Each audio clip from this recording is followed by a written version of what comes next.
Right now, beneath the American heartland, an ocean is vanishing.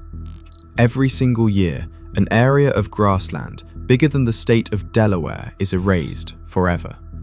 The water that feeds a fifth of the entire US food supply is draining away, and it won't come back for 6,000 years. The Great Plains are disappearing, and scientists are stunned. Part 1. What the Great Plains looked like before we broke them. If you flew over the center of North America 150 years ago, you'd have seen one of the greatest natural wonders on Earth. A sea of grass stretching from Texas all the way to the Canadian border. Tens of millions of bison moved across it. The soil beneath it was some of the richest on the planet, built up over thousands of years. Today, that sea of grass is more than half gone, and what's left is unraveling at a speed that has genuinely alarmed the researchers studying it. This isn't a slow, gentle decline you can ignore. We're talking about millions of acres lost per year, a water crisis decades in the making, and a wildlife collapse so steep that one group of animals has lost more than half its population in a single human lifetime. In this video, we're breaking down exactly what's happening to the Great Plains, with the hard numbers, why the smartest people in the room are calling it a crisis, and whether there's any way to stop it. Let's get into it. Part 2. Why the Great Plains are disappearing faster than the Amazon. Let's start with the land itself, because this is where the word disappearing stops being dramatic and starts being literal. The Great Plains were once the largest grassland ecosystem on the continent, a single connected expanse of deep-rooted native prairie. According to the US Geological Survey, roughly 62% of America's temperate grasslands have already been lost. In some regions, that figure climbs past 80%. For tallgrass prairie specifically, the lushest, most iconic version, the loss is estimated at a staggering 97%, and it is not slowing down. The World Wildlife Fund tracks this every year using USDA data and satellite imagery in something called the Plowprint Report, and the numbers are sobering. Over the past decade, an average of about 2.6 million acres of intact grassland have been plowed under every year to make room for row crops. In 2019 alone, that figure hit 2.6 million acres in a single year, an area larger than Yellowstone National Park, gone in 12 months. Even in a better year, like 2022, around 1.9 million acres were converted. Since 2009, more than 53 million acres of grassland, an area roughly the size of the entire state of Kansas, have been turned into cropland across the Great Plains. Here's the line that stops scientists cold. At times, grassland in the Great Plains has been destroyed faster than rainforest in the Brazilian Amazon.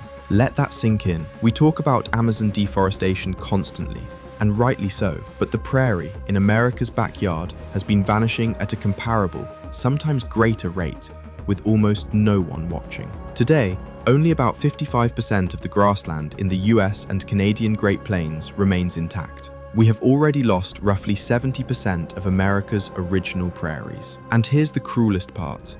Once native prairie is plowed, it's effectively gone for good. Those grasses spent thousands of years building root systems dozens of feet deep. You cannot simply replant that. Restoration takes a tremendous amount of effort, and in many cases, it's flat out impossible. Part 3. Disappearing beneath our feet, the Ogallala Aquifer. Now we go underground, because the most shocking part of this story isn't just what's vanishing on the surface, it's what's draining away beneath it. Beneath 8 states, South Dakota, Nebraska, Wyoming, Colorado, Kansas, Oklahoma, New Mexico, and Texas, sits the Ogallala Aquifer, also called the High Plains Aquifer. It is one of the largest underground freshwater reserves on the entire planet, spanning roughly 174,000 square miles. To give you a sense of scale, it holds so much water that it's nearly twice the combined volume of all 5 Great Lakes. and it is the engine of American agriculture. The Ogallala provides about 30% of all the groundwater used for irrigation in the United States. Not just the plains, the entire country. It supports nearly 1/5 of the nation's total agricultural output: corn, wheat, cotton, soybeans, plus the cattle, dairy, and meatpacking industries that depend on irrigated feed. In one estimate, the agricultural products from the Ogallala region were worth around $35 billion. Here's the problem. For most of human history, that water just sat there, locked in sand and gravel. Then, after World War II, two technologies changed everything: center pivot irrigation and high-powered groundwater pumps. Suddenly, farmers could pull deep, reliable water to the surface and transform an arid gamble into the most productive farmland on Earth. The catch? We are pumping it out vastly faster than nature can refill it. The aquifer is recharged almost entirely by rainfall, but in much of the region, less than 1 inch of precipitation actually reaches the aquifer each year. Evaporation is high, the soil is slow to absorb, and a lot of the water down there is ancient, fossil water, or paleo water, that dates back to the last ice age. So when it's gone, it's not coming back on any timescale that matters to us. By one estimate, fully replenishing the depleted aquifer would take over 6,000 years of natural rainfall. Now here are the numbers that have scientists genuinely alarmed. Since large-scale irrigation began in the mid-20th century, water levels in parts of the High Plains aquifer have dropped by more than 200 feet, and in some areas, more than 300 feet. Since 1950, agricultural pumping has reduced the total saturated volume of the aquifer by roughly 9%. That might not sound catastrophic until you hear this. The water lost between just 2001 and 2011 equaled about 1/3 of the entire aquifer's depletion across the whole 20th century. The losses are accelerating. Part 4. The numbers that left scientists shocked. So let's talk about why the experts studying this are using words like crisis and non-renewable. According to the 4th National Climate Assessment, parts of the Ogallala should now be considered a non-renewable resource, meaning we are not managing it, we are mining it, exactly the way you'd mine coal or oil. Once it's gone, it's gone. And the projections for the southern plains are brutal. A 2025 projection from the University of Texas estimated that up to 70% of the Texas Panhandle's groundwater could become unusable within roughly 20 years if current pumping rates continue. In the High Plains Water District around Lubbock, the average saturated thickness, the actual amount of water-bearing layer left, has dropped to just 51 feet, and it fell again in the latest 2025 measurements. Studies suggest that up to 40% of the southern Ogallala may no longer be able to support irrigated agriculture within decades, not centuries. Kansas is staring down the same barrel. In early 2025, the governor put it about as bluntly as a politician ever does. Forget making it 75 years down the road. Some parts of western Kansas don't have enough groundwater to last another 25 years. State scientists measured parts of southwest Kansas dropping by more than 1.5 feet in a single year. The state passed a law forcing every groundwater management district to submit a plan to slow the decline, or the state will step in and write the plan for them. There are about 200,000 irrigation wells pulling from this aquifer, most installed since the 1940s. And as the water table drops, farmers are forced to drill deeper and pump harder, which costs more energy and more money. A 2025 USDA study found a direct link between falling water tables and rising farm loan delinquencies. In other words, the disappearing water isn't just an environmental story, it's quietly bankrupting the people who feed the country. This is the part that genuinely shocks the scientists. We know the water is finite, we can measure it draining in real time. And in many districts, we're still pumping faster than the land can ever recover. Part 5. The wildlife collapse almost no one is talking about. When the grass disappears, so does everything that lived in it. And the scale of this collapse is hard to wrap your head around. Start with the bison. Before European settlement, an estimated 30 to 60 million bison roamed the Great Plains, one of the largest gatherings of large mammals the planet has ever seen. By the late 1800s, through commercial hunting and deliberate government policy, that population had been driven down to fewer than 1,000 animals, from tens of millions to hundreds in a matter of decades. But the bison are just the beginning. The birds tell the most alarming story of all. In 2019, a landmark study found that North America has lost nearly 3 billion birds since 1970, roughly 1 in 4, and no group has been hit harder than grassland birds. As a group, they've declined by more than 53%, the steepest drop of any land-based ecosystem on the continent. The 2025 State of the Birds report confirmed the trend hasn't reversed. Grassland and aridland species have each lost more than 40% of their populations since 1970, and for many, things are still getting worse. Drill into individual species, and it gets even starker. 6 songbird species are found only in the Great Plains and nowhere else on Earth. And their populations have each fallen by 65% to 94% since the 1960s. The lark bunting is down 72% since 1970. The thick-billed longspur is down 82%. These aren't obscure footnotes. They're the living fabric of the prairie, and they're being pulled out thread by thread. It's not only birds. Western monarch butterflies have lost about 95% of their population since the 1980s. The western bumblebee dropped 57% between 1998 and 2020. And these pollinators aren't just pretty, they're estimated to provide over $15 billion in value to US crops. The collapse of prairie wildlife loops right back around and threatens the farms that replaced it. Part 6. Dust Bowl 2.0, when the soil itself disappears. If you know your history, you know the Great Plains have collapsed before. In the 1930s, after decades of ploughing under deep-rooted native grasses, a savage drought hit. With nothing left to hold the soil in place, the wind lifted it into the sky, and black blizzards rolled across the country in the disaster we now call the Dust Bowl. We told ourselves we learned the lesson. We built shelter belts, terraced fields, created the Soil Conservation Service, and those measures helped. They stabilized the worst of it.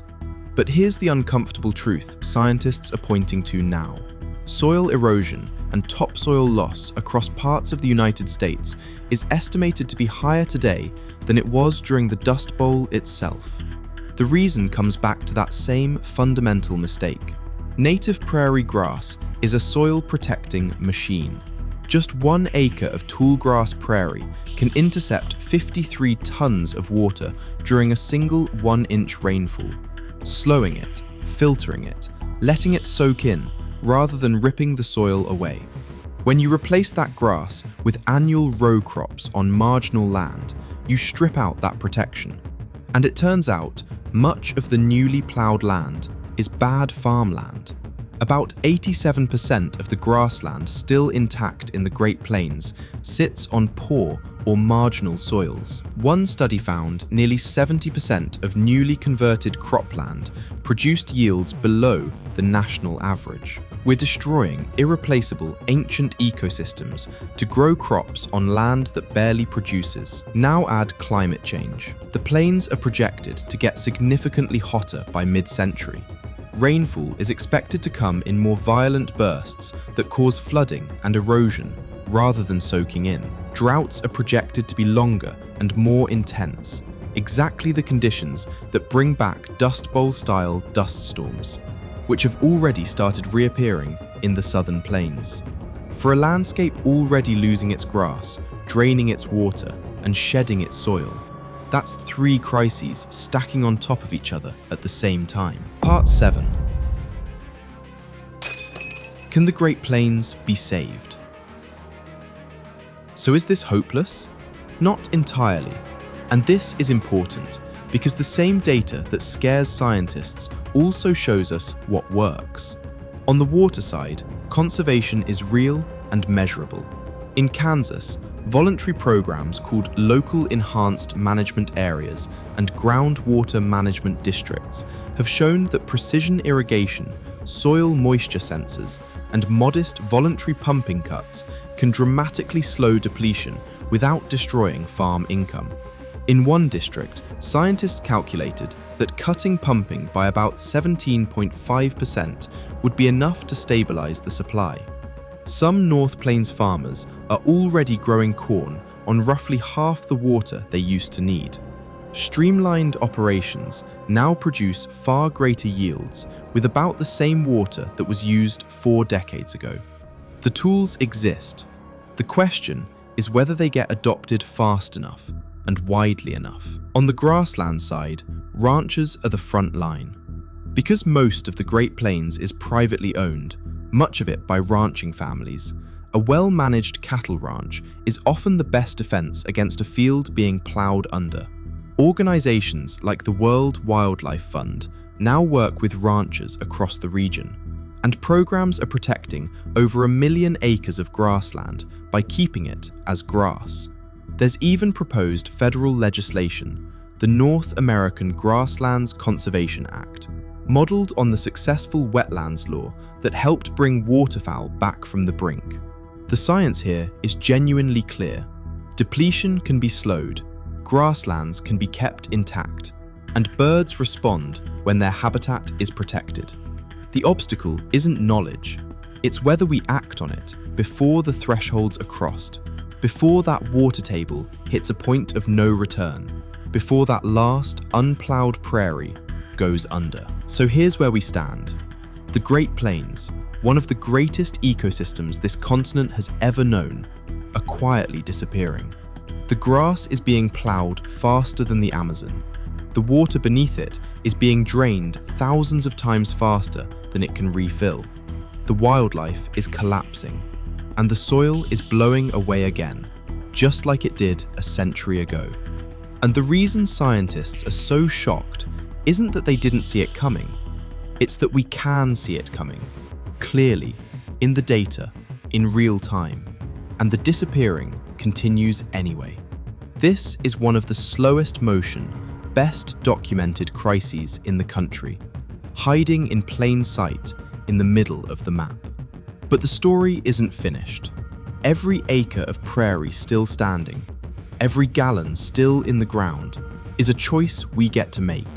The Great Plains don't have to disappear. The question is whether we decide to keep them. If this opened your eyes, do me a favor, hit that like button, because it genuinely helps more people learn what's happening to the heartland. Subscribe for more deep dives into the stories shaping our world. And drop a comment. Did you have any idea the Great Plains were vanishing this fast? I read every one. Thanks for watching, and I'll see you in the next one.